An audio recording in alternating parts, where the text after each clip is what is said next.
Shriram Samarth. 12 April. सद्वस्तू साध्य करून घेण्याचा उपाय सत्संगती. एखाद्या दारूबाजाप्रमाणे विषयी मनुष्य वागत असतो. त्याला सर्व कळते पण वळत नाही. एकीकडे स्वतःला तो परमात्म्याचा अंश म्हणवितो आणि दुसरीकडे विषयांच्या आहारी जातो. खरोखर भक्तीशिवाय सर्व काही वाया आहे. संतांजवळ राहावे आणि भक्तीचे साधन करावे. आपल्याला काही करायचे उरले आहे असे जे वाटते ते न वाटू लागले म्हणजे साधनात प्रगती झाली असे समजावे. भगवंतांची भक्ती घडायला गुरुसेवा हे एक मुख्य साधन आहे. जो शिष्य आज्ञा पाळतो त्याला भेटणे गुरुला भागच पडते. वास्तविक गुरु मनात काही इच्छाच येऊ देत नाही.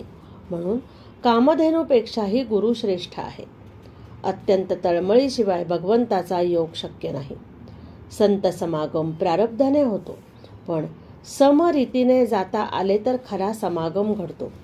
पण आमचा मार्ग विषय आहे, म्हणून संत भेटूनही त्याचा समागम आपल्याला होत नाही. विषयांमध्ये धुंद असलेल्या आम्हाला पाहून संतांच्या मनात कालवाकालव होते. त्याची आपल्याला कल्पनाही येणार नाही. आपली बुद्धी आपल्याला समाधानाप्रत नेत नाही, तर दुसऱ्याची मदत घेणे आवश्यक आहे. अशा वेळी ज्यांची मदत आपण घेतो त्यांचे आपण ऐकायला नको का? भगवंताच्या जिज्ञासेचा मार्ग आक्रमायला संतांनी सांगितले. संतांना जिज्ञासा मूळचीच असते, आपल्याला ती नाही, म्हणून ती उत्पन्न करणे भाग आहे.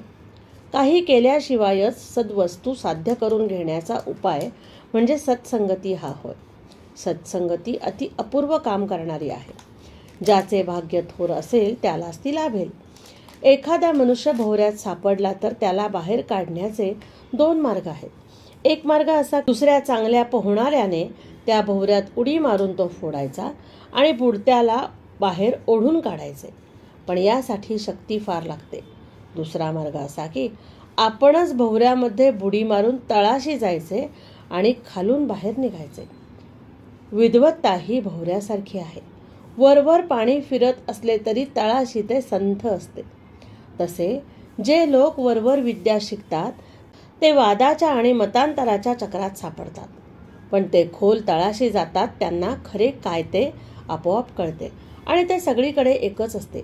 विद्येच्या भोवऱ्यामध्ये सापडणाऱ्यांना बाहेर ओढून काढण्याचे काम फार मोठ्या संतांचे असते.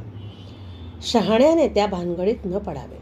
हजारो लोक भगवंताच्या नामाला लावणे हे खरे संतांचे काम होय.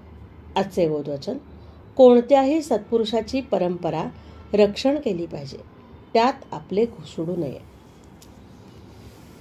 जय जय रघुवीर समर्थ. जानकी जीवन स्मरण. जय जय राम. श्रीराम जय राम जय जय राम.